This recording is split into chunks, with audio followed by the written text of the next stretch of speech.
Here's what makes this particular list different from every other stop buying this list you've seen. These aren't impulse purchases. They're not obviously wasteful. They're not the things you already know you probably shouldn't be spending on. These are the purchases that feel responsible, that feel like exactly what a financially sensible adult is supposed to do. The ones that get socially endorsed, professionally recommended, and culturally validated as smart middle class behavior. And that's precisely what makes them so expensive. Because nobody audits the things that feel like good decisions. Nobody questions the purchase that comes with a certificate or a policy document or a professional recommendation. Those just get paid every month for years, while the actual financial math on them quietly tells a very different story. My name is Dave, and I love helping people find the leaks they never thought to look for because they were too busy looking like exactly the kind of person who wouldn't have leaks. These are 12 things the middle class needs to stop buying. Not because they're sort of frivolous, because they've been sold as smart when the numbers say otherwise. 1. Whole life insurance pitched as an investment. Whole life insurance is one of the most aggressively sold financial products in America and one of the most reliably poor investments available to ordinary earners. Here's the pitch. You pay a premium. Part of it covers a death benefit. Part of it goes into a cash value component that grows over time, tax advantaged, available to borrow against, an investment and protection in one tidy package. Here's the reality. The fees embedded in whole life policies are enormous relative to the actual investment returns generated. The cash value component typically grows at 1 to 3% annually. A simple term life policy covering the same death benefit costs a fraction of the whole life premium. The difference invested in a basic index fund at 8% annual returns produces dramatically more wealth than the cash value component ever will. The people who benefit most from whole life insurance sales are the agents earning commission on them, which is between 50 and 100% of the first year's premium in many cases. The product exists because it's extraordinarily profitable to sell, not because it's the best solution for the people buying it. If you need life insurance, buy term. Invest the difference. The math isn't close. 2. Timeshares. The timeshare industry has spent decades perfecting the sales presentation that makes a vacation property ownership feel like a savvy real estate investment with lifestyle benefits attached. It isn't either of those things. A timeshare is a prepaid vacation commitment with mandatory annual maintenance fees that increase regardless of whether you use the property, a resale market so weak that units routinely sell for $1 on secondary markets, and exit costs that can run into thousands of dollars if you try to get out of the obligation. The average timeshare purchase price is around $24,000. The average annual maintenance fee is $1,200 and rising. Over 20 years, that's $24,000 in purchase price plus $24,000 in maintenance fees, plus financing interest if the purchase was financed. Nearly $50,000 for the right to stay in a specific property during a specific week each year. The same $50,000 invested at 8% over 20 years produces $233,000, which funds a genuinely excellent vacation every single year for the rest of your life without a maintenance fee, without a commitment, and without the exit problem. Nobody who has done this math has ever described buying a timeshare as a good decision. And yet the sales presentations keep working because they happen in vacation resorts where financial judgment is at its lowest ebb. 3. Percentage-based financial advisor fees on assets under management. This one requires the most careful explanation because it's the most institutionally endorsed item on the list. The standard fee for a financial advisor who manages your investments is 1% of assets under management annually, which sounds small, almost negligible, until you run what that actually costs over time. On a $500,000 portfolio, 1% is $5,000 a year. But that $5,000 isn't just gone. It's $5,000 that doesn't compound. At 8% annual returns over 20 years, $5,000 compounded annually becomes approximately $247,000 in lost wealth from fees alone. On a $1 million portfolio, the fee is $10,000 a year. The lost compounding over 20 years is closer to $494,000. The specific question worth asking is what the 1% is actually buying. For genuinely complex financial situations, estate planning needs, tax optimization across multiple income streams, or behavioral coaching that prevents catastrophic decisions during market downturns, professional advice can absolutely justify its cost. For someone who needs a simple, diversified portfolio of low cost index funds maintained consistently over time, a robo advisor charging 0.25% or a self directed brokerage account charging essentially zero does the same job for a fraction of the cost. The difference between 1% and 0.05% in fees on a $500,000 portfolio over 20 years is approximately $220,000 in additional wealth. The question isn't whether to pay for financial advice, it's whether what you're getting is worth what percentage based fees actually cost in compounding terms. For most straightforward middle class portfolios, the honest answer is no. 4. Lottery tickets as a regular habit. This isn't a moral judgment, it's a math problem. The expected return on a lottery ticket is approximately 50 cents on the dollar. For every dollar spent on lottery tickets across all players, the lottery pays out roughly 50 cents in prizes. The remaining 50 cents funds government programs, retailer commissions, and administrative costs. This makes the lottery the worst returning financial product available to ordinary consumers. Worse than any investment. Worse than any savings account. Worse than putting cash under a mattress where at least the nominal value is preserved. The average American lottery player spends approximately $600 a year on tickets. Over 30 years, that's $18,000 spent for an expected return of $9,000. The $18,000 invested at 8% annual returns instead produces approximately $68,000. The gap between the lottery habit and the investment alternative over 30 years is $59,000 on $600 a year. Not from giving up something that was working, from stopping something with a guaranteed negative expected return. The dream the lottery sells is real. The mechanism it uses to sell it is mathematically designed to transfer wealth from players to the system. Every ticket purchased is a guaranteed negative expected value transaction dressed up as a possibility. 5. Aggressively paying for credential inflation. Here's a specific pattern that has become increasingly expensive and increasingly unreliable as a wealth building strategy. The additional degree purchased because the first one didn't produce the expected career outcome. The certification stacked on top of the certification that didn't move the salary needle. The graduate program entered because the undergraduate degree felt insufficient in a competitive market. Some additional credentials produced genuine returns, a specific professional license that unlocks a regulated field, a graduate degree in a discipline where the credential is genuinely required for the role. These are real investments with documented return profiles.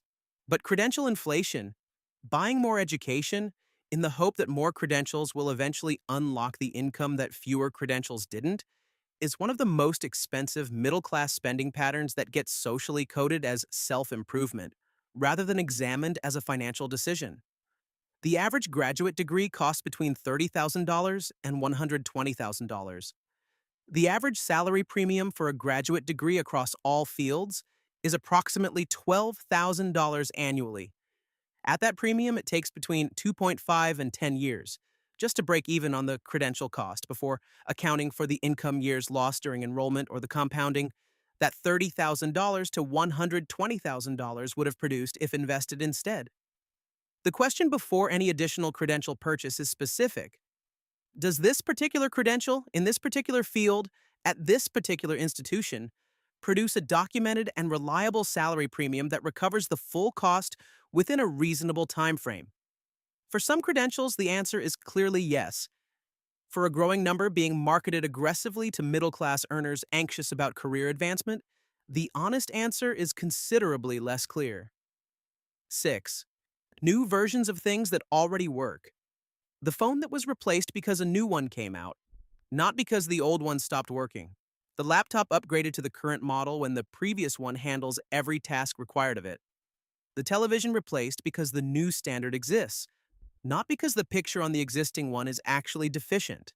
This spending category is unique because the product being replaced is functional. There is no quality justification for the upgrade. The only argument for it is currency. Having the current version rather than a previous version that does the same job.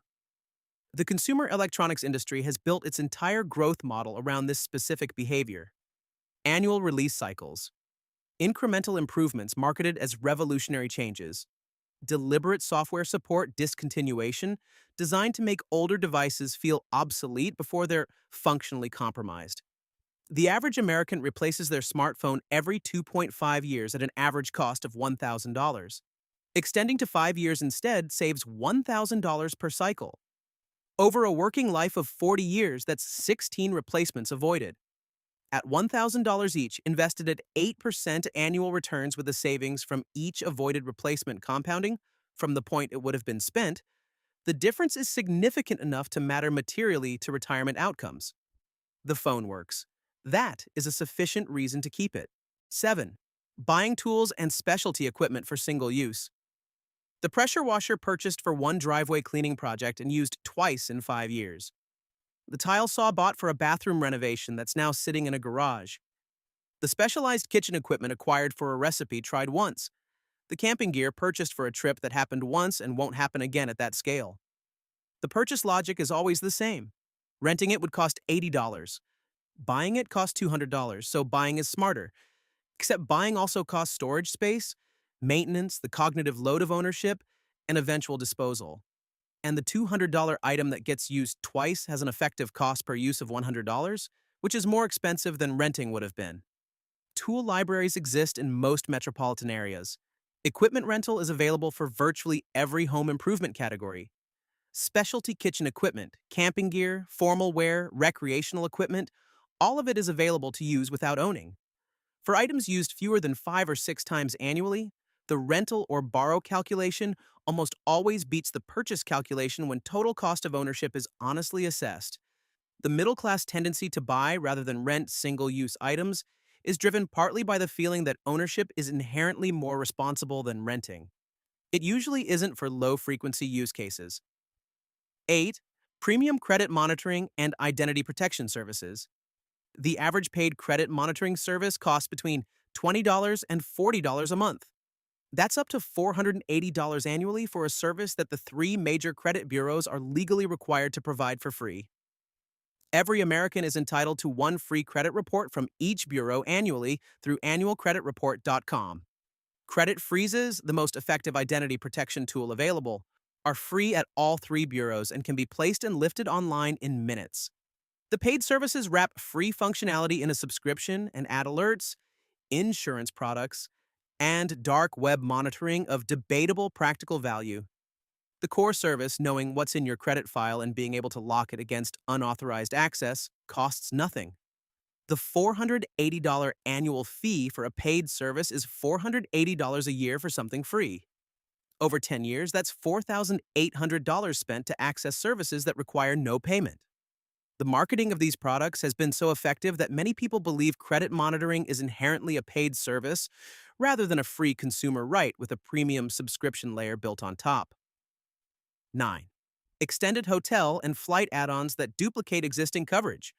Most mid-tier and premium credit cards include travel insurance, rental car collision coverage, trip cancellation protection, lost luggage reimbursement, and various other travel protections as automatic cardholder benefits. The travel industry has built a significant revenue stream, selling these same coverages at the point of booking to cardholders who already have them. The rental car company collision waiver, the airline's trip protection, the hotel's cancellation insurance, each priced between $15 and $50 per transaction. A cardholder who pays for rental car collision coverage despite holding a card that provides it automatically is paying twice for the same protection. Across a year of regular travel involving rental cars, flights with cancellation risk, and hotel bookings, the duplicated coverage cost can easily reach $300 to $500 annually. Reading the benefits guide of whatever card you carry takes about 20 minutes and frequently reveals several $100s of annual insurance coverage that makes paid add-ons at point of booking entirely redundant. 10. Paying retail for things with predictable discount cycles. Electronics are cheapest in November. Mattresses are cheapest in February and May. Appliances are cheapest in September and October when new models arrive. Cars are cheapest in December when dealers clear inventory. Gym memberships are cheapest in February when January resolution joiners have already quit. Every significant retail category has a documented discount cycle driven by inventory management, promotional calendars, and demand patterns. Paying retail price for anything in a category with a predictable discount cycle isn't a neutral decision. It's an active choice to pay more than necessary for the same product available at a lower price at a different time. The middle class pattern of buying when the need arises rather than when the price is lowest across multiple major purchase categories annually costs between $500 and $2,000 in avoidable premium per year. Not from any single purchase, from consistently being on the wrong side of predictable price cycles that reward patience and punish urgency. 11. Buying new when certified pre-owned is functionally identical. This applies most significantly to cars but extends to appliances, electronics, furniture, and professional equipment. A certified pre-owned vehicle from a manufacturer program comes with a warranty, a documented service history, a multi-point inspection, and often the same financing rates as a new vehicle. The price is typically 20 to 40% below new. The functional difference in daily use is zero. The 20 to 40% price gap represents the first 3 years of depreciation absorbed by the original owner. Depreciation that happens regardless of how carefully the vehicle is maintained or how little it's driven. The CPO buyer captures all the remaining useful life without paying for the steepest part of the depreciation curve. This logic extends beyond vehicles. Certified refurbished electronics from manufacturers carry the same warranty as new. Floor model appliances with cosmetic imperfections function identically to boxed inventory at 15 to 30% discounts. Previously owned professional equipment in good condition does the same job as new equipment at half the cost. The new premium exists. The functional justification for it in most categories does not. 12. Convenience fees paid habitually without noticing them. This is the smallest individual item on the list and the most insidious in aggregate. The $3.50 ATM fee because the bank's ATM wasn't convenient. The $2.99 processing fee on the utility payment because the online portal charges for card payments. The $8 service fee on the concert ticket. The $15 rush processing fee on the document that didn't actually need to be rushed. The $4 fee for paying a bill by phone rather than online. Each of these is trivial.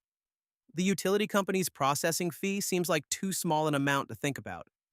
The ATM fee happens in a moment when cash is needed and alternatives feel inconvenient. But convenience fees are the spending category most completely driven by friction rather than value. Nobody is getting anything additional for the convenience fee. They're paying a penalty for choosing a less efficient delivery method for a service they were already paying for. The average household that tracks convenience fees for a single month typically finds between $30 and $80 in payments that could have been zero with minor behavioral adjustments. Over a year, that's between $360 and $960 paid for nothing. Not even the feeling of a purchase, just the friction cost of inattention. Here's what all 12 of these have in common. None of them feel like waste when you're doing them.